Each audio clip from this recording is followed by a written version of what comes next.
நான் செத்தா பரவாயில்ல, என் மகன் உயிரோட இருக்கணும். அல்லேலூயா. இயேசுவின் சரீரம் அவலட்சணமாக்கப்பட்டு அகோரமாக்கப்பட்ட ஒரு சரீரத்தை பார்த்தா பயமா. இயேசுவோட சரீரத்தை சின்ன பின்னமாக்குறதுக்குனே உருவாக்கப்பட்ட ஒரு சரீரம். நல்லா 33 வயசு வரைக்கும் இயேசுவோட சரீரத்தை பிதா அப்படியே நல்லா வளர்த்து ஆரோக்கியமா அதை வச்சு நல்லா அதை அழகாக எப்படியெல்லாம் அந்த சரீரத்தை வைக்க முடியுமோ எல்லாம் ஒரு கொசு கடிக்காம சொல்லுங்க, ஒரு எறும்பு கடிக்காம என் குழந்தைய வளர்த்துனேன். நம்ம குழந்தைய அப்படி வளர்த்துறானா?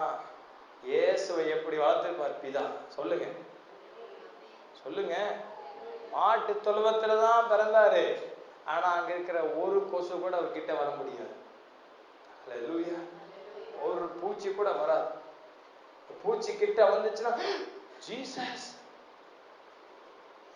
ஜீசஸ பார்த்த உடனே ஒரு பாட்டு பாடிட்டு போயிடும். அல்லேலூயா.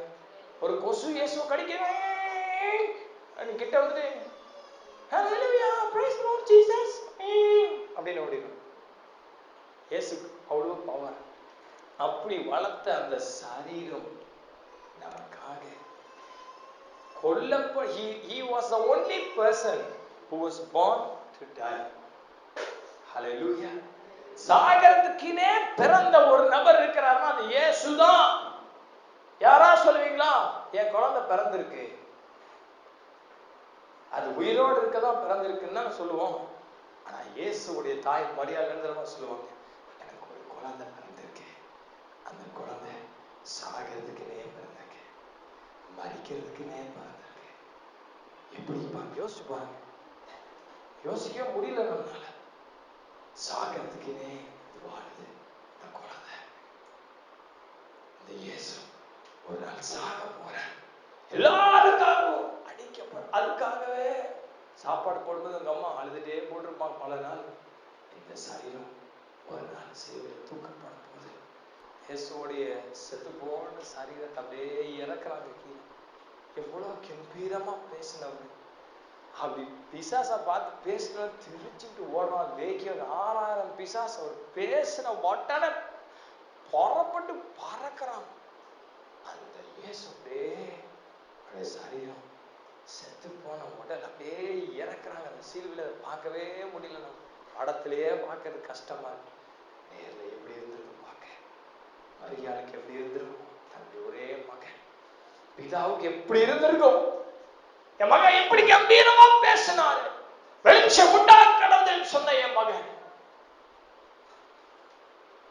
வெளிச்சம் உண்டாச்சு.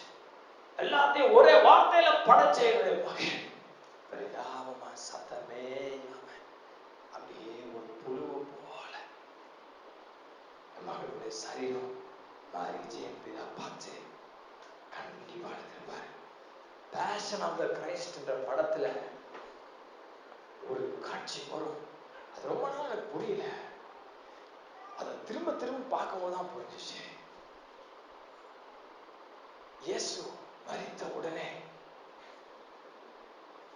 ஒரு சொட்டு தண்ணி அப்படியே வந்து அப்படியே விழுவும். பார்த்திருக்கீங்களா? அது ரொம்ப நாள் எனக்கு புரியல. மழைன்னு நினைச்சிட்டேன். அது அப்புறம் புரிச்சு பிதாவுடைய கண்ணீர். அல்லேலூயா. ஒரு சொட்டு கண்ணீர். அதை பார்த்த பெல் கிப்சன் எவ்வளவு அழகா சித்தரிச்சிருக்கான். ரொம்ப நாள் கழிச்சு எனக்கு புரிஞ்சு. மழைன்னு கூட நான் நினைச்சேன். பிதாவோட ஒரு சொட்டு கண்ணீர் பரத்தில் அப்படியே தன்னுடைய மகன் இப்படி அகோரமாய் மறைத்து போனாரே என்ற துக்கம், வேதனை பிதாவுக்கு.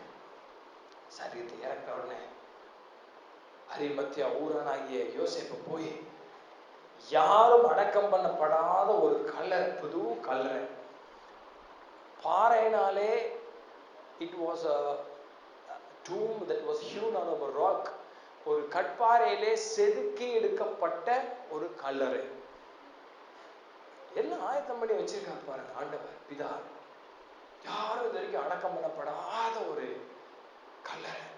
அங்க அவரை கொண்டு போய் அவர் அடக்கம் பண்ணிடுறாங்க.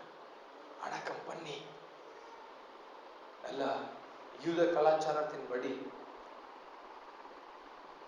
அந்த துணியில சீலைகள் என்று சொல்லுவோம், சீலைகளை நல்ல துணி நல்லா சுத்தி அவர் பாடிய வச்சுட்டு நல்ல ஒரு கல்லை போட்டு மூடிட்டு வந்துடுறாங்க.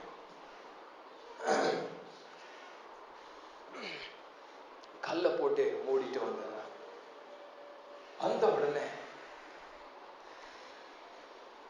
யாருக்கும் தெரியல என்ன நடந்துச்சு, யாருக்கும் என்ன நடக்க போகுன்னு கூட தெரியல. சீஷர்களுக்கு இயேசு சொல்லியிருந்தாரு, மனுஷகுமாரன் சிலுவையில சாகப்பட வேண்டும், அடிக்கப்பட வேண்டும், மறுபடியும் 3ஆம் நாள் உயிர் தர வேண்டும் என்று இயேசு சொல்லியிருக்காரு. அடிக்கடி சொல்லுவாரு. இருந்த துக்கத்துல, இயேசு மறிச்சிட்டாருன்ற துக்கத்துல அவர் உயிரோட எழுவுவான்ற நம்பிக்கையே இல்லை, போயிடுச்சு. எல்லாம் உள்ள உட்கார்ந்துட்டு இருக்காங்க, கதவை சாத்திக்கிட்டு உட்காந்துக்கிட்டு நடுங்கிட்டு இருக்காங்க. ஏன்? யூதர்கள் அடுத்து இங்கதான் வரப்போறான். யாரா அவன்? பேதுரு யாரா? அந்திரேயா எவன்டாவன்? எவன்டா? பார்த்தலமேயோ பிலிப்பு எவன்டா? தேடிட்டு வர போறானுங்க. ஏசுவோட இருந்தவையா நீயே அப்படின்னு இவங்களை கொல்றதுக்கு வருவாங்கன்னு பயந்துட்டு உட்காந்துருக்காங்க. உள்ள பயந்துட்டு உள்ள உட்காந்துருக்காங்க. ஹல்லேலூயா, ஹல்லேலூயா. இப்ப சொல்லுங்க, இயேசு கிறிஸ்து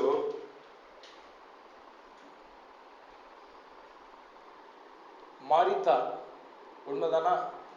இயேசு கிறிஸ்து எல்லா மனுஷரை போல அவர் மரித்தார். அவருடைய மரணம் அகோரமானதா இருந்தது. அப்படின்னா இயேசு கிறிஸ்துவும் ஒரு சாதாரண மனுஷனை போல ஆயிட்டாரு. என்ன வித்தியாசம்? எல்லாரும் மரிக்கிறோம், எல்லாரும் ஒரு நாள் மரிக்கத்தான் வேணும். மனிதன் மரிப்பதும் பின்பு நியாய தீர்ப்படைவதும் அவனுக்கு நியமிக்கப்பட்டிருக்கிறதே என்று சொல்லி வேதம் சொல்லுது. எல்லாருக்கும் மரணம் வர்றது சாதாரணமான விஷயம். இயேசுக்கும் மரணம் வந்துச்சு. அப்ப இயேசு சாதாரணமானவர் தானே? சொல்லுங்க, சாதாரணமானவர் தானே? சொல்லுங்க, சாதாரணமானவரா இல்லையா? நம்ம செத்தா செத்தே போயிடுவோம். ஆனா இயேசுவை சாகடிக்க யாராலும் முடியாது. ஹல்லேலூயா. இயேசு கிறிஸ்து என்ன சொன்னாரு? மரித்தேன், சதா காலங்களிலும் உயிரோடு இருக்கிறேன். அப்படின்னு என்ன சொல்ல வராரு? நான் ஏன் மரித்தேன்? ஆண்டவர் சொல்றாரு, 1 கொரிந்தியர்ல அந்த வசனத்தை எடுத்து வாசிங்க. 1 கொரிந்தியர் 15:55-56. மரணமே உன் கூர் எங்கே? பாதாளமே உன் ஜெயம் எங்கே? மரணத்தின் கூர் பாவம், பாவத்தின் பலன் நியாயப்பிரமாணம். சொல்லுங்க, மரணமே உன் கூர் எங்கே? பாதாளமே உன் ஜெயம் எங்கே? மரணத்தை பார்த்து இங்கு சொல்லப்படுகிற வசனம் இது. எல்லா மனுஷருக்கும் மரணம் நிச்சயமா நேரிடும், சம்பவிக்கும்.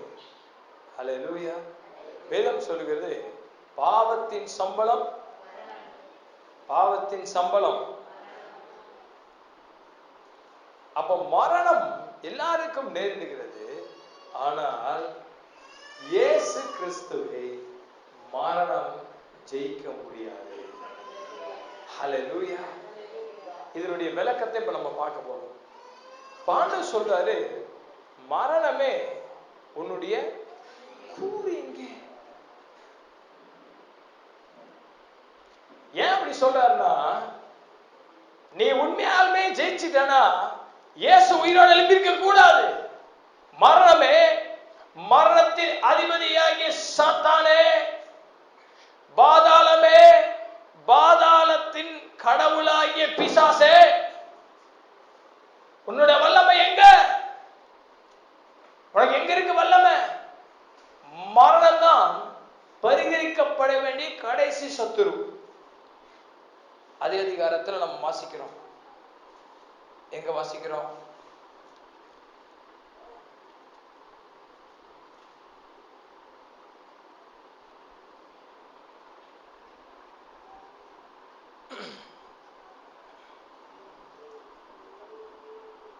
இருபத்தி 6ஆம் வசனம்.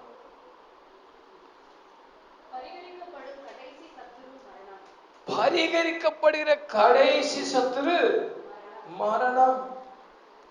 Death is the last enemy. எந்த மனுஷனுக்கும் கடைசியா ஒரு எதிரி இருக்கிறான். அவன் யாருன்னா மரணம். இந்த மரணத்துக்கு முன்பாக தோற்காத மனிதன் எவனும் இல்லை. எவ்வளவு பெரிய பணக்காரன், சௌரியவான், ஐஸ்வர்யவான், எவ்வளவு பெரிய வித்துவான், ஞானவான் எவனாக இருக்கட்டும், அவன் மரணத்திற்கு முன்பாக தோல்வி அடைந்தவன். உலகத்துல எல்லாத்திலையும் ஜெயிச்சிருக்கலாம் ஒரு மனுஷன். ஆனா மரணத்துக்கு விரோதமாய் அவன் வரும் பொழுது மரணத்தை ஜெயிக்க ஒரு மனிதனுக்கும் வல்லமை இல்லை. அல்லேலூயா. மரணத்தை கண்டு ஐஸ்வர்யவான் நடுங்குவான், ஞானவான் கலங்கி நிற்பான், பலவான் திகைத்து போவான். ஏனென்றால் மரணம் தான் ஒரு மனிதன் சந்திக்கிற கடைசி எதிரி.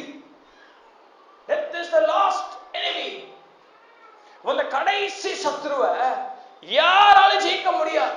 ஜெயித்ததா சரித்திரமே கிடையாது. அல்லேலூயா, அல்லேலூயா.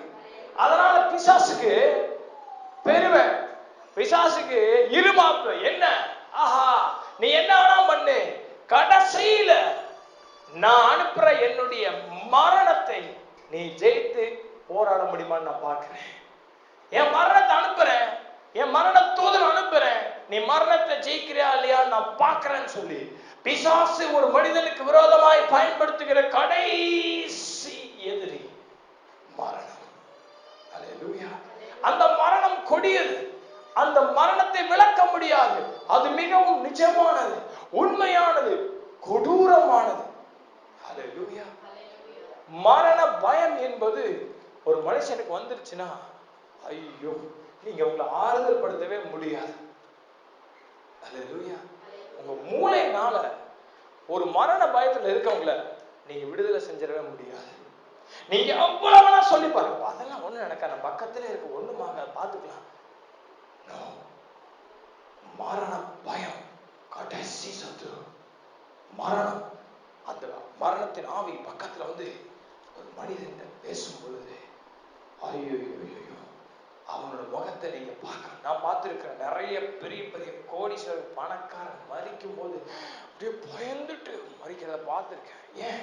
அவர் கண்ணுக்கு தெரியும் மரண தூதன் வந்து நிப்பான், வா உன்னை நான் இழுத்துட்டு போக போறேன். மரண தூதர்கள் வந்து கைகள்ல ராட்சத ஈட்டிகளையும் ஆயுதங்களை கைகள்ல வச்சுட்டு அகோரமான முகங்களோட வந்து அந்த ஆத்மாவை கடைசி நேரத்துல பாதாளத்துக்கு இழுத்துட்டு போறதுக்கு முன்னாடி அவங்களை பயப்படுத்தி தான் இழுத்துட்டு போகும். அல்லேலூயா. Messengers of hell அப்படின்னு சொல்றோம். நரகத்தின் தூதர்கள், மரணத்தின் தூதர்கள் வந்து ஒருத்தனை மரணத்தை கொண்டு போறதுதான் கடைசி அவங்களுடைய சந்தோஷமே அதுதான். அப்ப மரணம் என்பது எவ்வளோ பெரிய பலவானையும் சாய்த்து தள்ளக்கூடிய வல்லமை உள்ளதா இருக்கிறது. அல்லேலூயா. மரணத்துக்கு முன்பாக நடுங்காத மனுஷன் எவனும் இல்லை. அல்லேலூயா. அப்ப மரண நேரத்துல அந்த மரண தூதர்கள் வரும்பொழுது பார்த்திருக்க நிறைய பேர் சாகிறதெல்லாம் ஐயோ கொடூரம். ஆனா பரிசுத்தவான்களை மறிக்கிறதே நான் பார்த்திருக்கேன், நான் கூட இருந்திருக்கேன். ஒரு சிலர் மறிக்கும் போது எவ்வளவு சமாதானமாய் மறிப்பார்கள். தேவ தூதர்கள் வந்து அவங்களை கூட்டிட்டு போவாங்க. தேவ தூதர்கள் முன்னாடியே வந்துருவாங்க. அவங்க ஜீவன் ஒரு சிலருடைய ஜீவன் வந்து முன்னாடி ஆண்டவர் எடுத்துட்டு போயிடுவார். ஆனா அந்த சரீரத்துல அந்த லங்ஸ் பாத்தீங்கன்னா இன்னும் அது என்ன செய்யும், வேலை செஞ்சுக்கிட்டே தான் இருக்கும். பல்ஸ் இறங்கிடும். ஆனா அந்த அந்த அந்த லங் பாத்தீங்கன்னா கடைசியில அது அந்த லாஸ்ட் கடைசியா அது ஓடி நிக்கிறது. கொஞ்ச நேரம் ஓடும். அப்ப நிறைய பேர் நினைச்சுப்பாங்க இல்ல உயிர் போகல, உயிர் எப்பயோ போயிருக்கும். ஆண்டவர் ஜீவன் எடுத்துட்டு போயிருப்பாரு, எப்பயோ தூதர்களை கொண்டு எடுத்துட்டு போயிருப்பாரு. ஆனா அந்த சரீரம் அப்படியே தான் இருக்கும். அப்படியே அவங்க அந்த கண்ணில் அந்த துடிப்பு இருக்கும். அப்புறம் அந்த அந்த லங்ஸ் கொஞ்சம் லைட்டா அப்படியே இது வேலை செஞ்சுட்டு இருக்கும். அப்போ அவங்க நிறைய பேர் உயிர் இருக்காது, உயிர் போயிருக்கும். நான் பார்த்திருக்கேன் நிறைய பேர்த்தோடைய ஜீவன் எடுக்கப்படுறத நான் பார்த்திருக்கிறேன் என் கண்ணால. பரிசுத்தவான்களுடைய மரணம் கர்த்தருக்கு பிரியமானது. அல்லேலூயா. ஆமாண்ணே, பூமியிலே இருந்துட்ட என் கூட பரலோகத்துக்கு வந்துரு, என் கூட இரு அப்படின்னு ஆண்டவர் சந்தோஷமா நம்மளை கூட்டிட்டு போகிற ஒரு இடம் அது. அல்லேலூயா. ஆனா ஒரு பரிசுத்தவனுக்கு மரணம் சந்தோஷம். ஆனால் ஒரு பாவிக்கு, துரோகிக்கு, அக்கிரமக்காரனுக்கு மரணம் என்பது அந்த கடைசி சத்துருவோட நமக்கு இருக்கிற போராட்டம். நான் சாக மாட்டேன்னு சொல்ல பார்த்துருக்கீங்க நிறைய பேரு. எப்படியாவது காப்பாத்திருங்க டாக்டர், டாக்டர் எனக்கு எப்படியாவது சொத்தெல்லாம் வித்தாவது கொடுக்க, எப்படியாவது காப்பாத்திருங்க. ஏன் பயம்? சாக மாட்டேன்னு சொன்னாலும் வேலைக்கு ஆகாது, செத்துதான் ஆகணும். மரண நேரத்துல நமக்கு நம்பிக்கை ஊட்டுகிற ஒரே ஒரு காரியம் இயேசு கிறிஸ்துவின் உயிர்த்தெழுதல். மரணம் நம்மளை சந்திக்க வரும் பொழுது, மரணம் நம்மளை அட்டாக் பண்றதுக்கு வரும் பொழுது, ஈட்டி எடுத்துட்டு வரும் பொழுது, ஹார்ட் அட்டாக் நம்மளை கொல்றதுக்கு நைட்ல வரும் பொழுது, நமக்கு விரோதமாய் பிசாசு பலவிதமான இரவின் பயங்கரங்கள், இருளில் நடமாடும் கொள்ளை நோய்கள், பகலில் பறக்கும் அம்பை எடுத்துக்கொண்டு அவன் நம்மை தாக்கி நம்மை கொன்று அழிக்க மரண ஆயுதங்களை எடுத்துக்கொண்டு வரும் பொழுது நாம் உரத்த சத்தமா சொல்ல முடியும், மரணமே உன் கூறு எங்கே, பாதாளமே உன் ஜெயம் எங்கே, நான் இயேசு கிறிஸ்துவின் மகன். அல்லேலூயா. அவருடைய உயிர் தெழுந்த வல்லமை எனக்குள் இருக்கிறது. அல்லேலூயா. ஆண்டவரே எனக்கு மரண நேரத்தை நியமிக்கிற வரைக்கும் நீ என்ன தொட முடியாது. இந்த நம்பிக்கை இயேசு கிறிஸ்துவின் பிள்ளைகளுக்கு மட்டும்தான் உள்ளது. இயேசு உயிர் தெழுந்ததினாலே மாத்திரம் நமக்கு கிடைத்தது இந்த தைரியம், நம்பிக்கை. அல்லேலூயா. அல்லேலூயா. அப்ப இயேசு கிறிஸ்து மரணமே உன் கூறு எங்கே, பாதாளமே உன் ஜெயம் எங்கே என்று ஆண்டவர் மரணத்தை பார்த்து பேசுகிறார். அல்லேலூயா. ஒரு நாள் இதை படிச்சுட்டு இருக்கும் போது ஒரு குறிப்பிட்ட குடும்பம் ஒரு மரண சூழ்நிலையில அவங்களுடைய குடும்பத்தில் இருக்கவங்க மரணத்தின் ஆவி, பிலிசுனி ஆவி வந்து மரணத்தை அவங்களுடைய வாழ்க்கையில கொண்டு வர அனுப்பப்பட்டுச்சு. அப்ப மரண தருவாயிலிருந்து அந்த குறிப்பிட்ட அந்த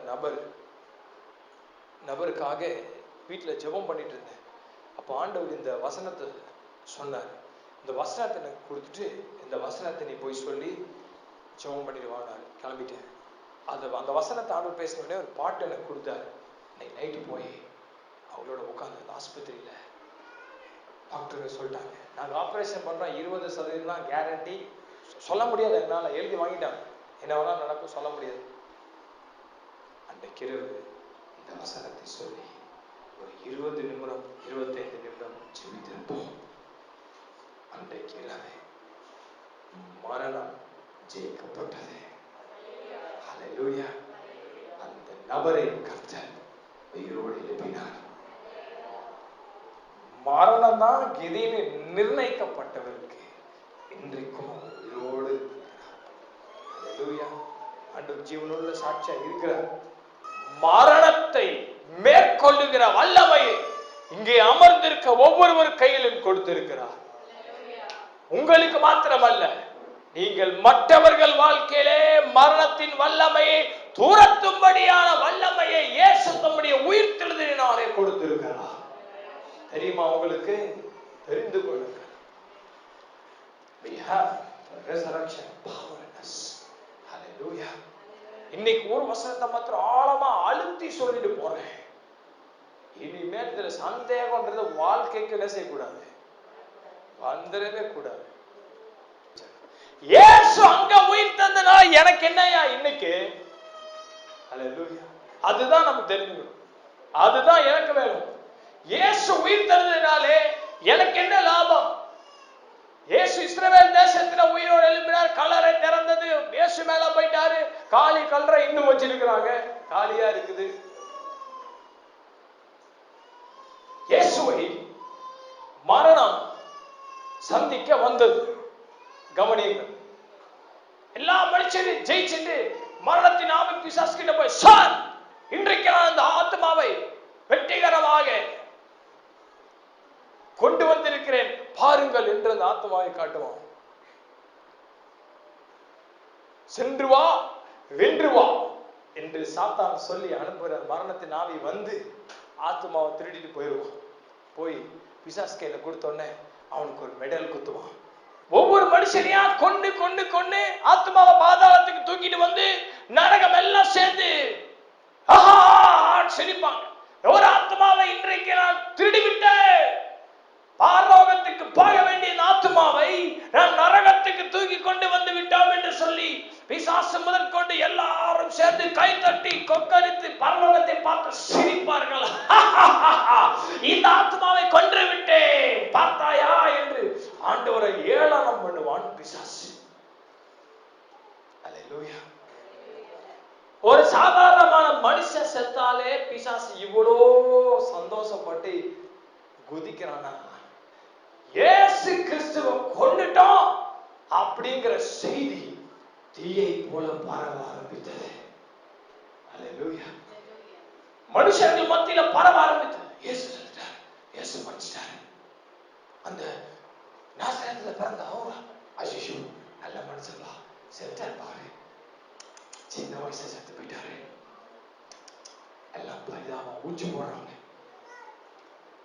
எல்லாம் வேத பாரங்கள் கேள்விப்படுறாங்க. ஜனங்களை வஞ்சித்தவன் மரித்தானா? இனி அவ்வளவுதான். அவங்களும் சிரிக்கிறாங்க. நரகம் சிரிக்கிறது. பிசாசு ஒரு காலம் நினைச்சான் மரணம் இயேசுவை ஜெயித்து விட்டது என்று. அல்லேலூயா. அப்போ ஒவ்வொருவரையும் அவன் பாதாளத்துக்கு கொண்டு போகும் பொழுது நல்லா கவனிங்க, என் கற்பனை பண்ணி பாருங்க. யூதா எழுதின புஸ்தகத்துக்கு ஒரு செகண்ட் நீங்க வந்துட்டு ஒரு வசனத்தை வாசிச்சுட்டு திரும்ப இங்க ஓடியாந்துருங்க. அங்க ஒரு காரியம் சொல்லப்பட்டிருக்கு. பிசாசு செத்த உடலை என்ன செய்யறான் அப்படி. யூதா, அதாவது புதிய ஏற்பாட்டிலே உங்கள் பைபிள்ல பேஜ் நம்பர் 332 யூதா எழுதின பொதுவான நிருபம், அதுல 9ஆம் வசனத்துல வாசிக்கிறீங்களா?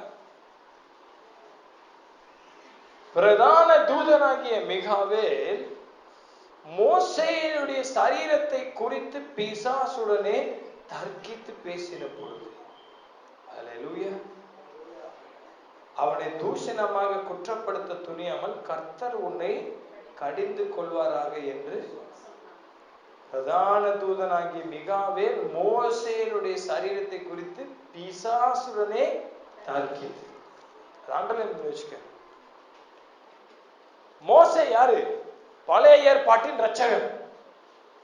Moses was the deliverer in the Old Testament. நல்லா கவனிங்க. மோசே மரித்தவுடன்,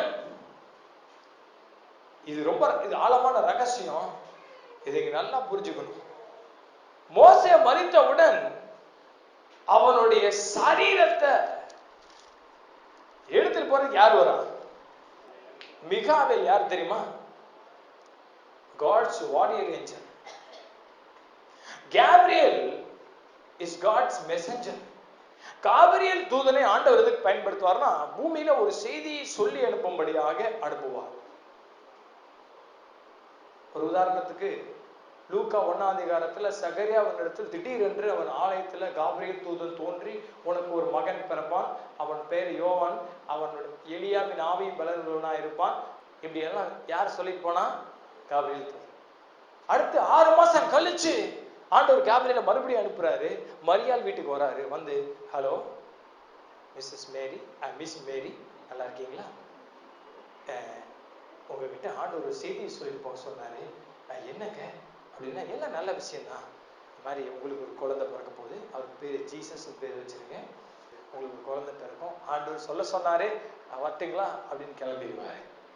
இதுதான் காபிரியல் தூதனுடைய வேலை.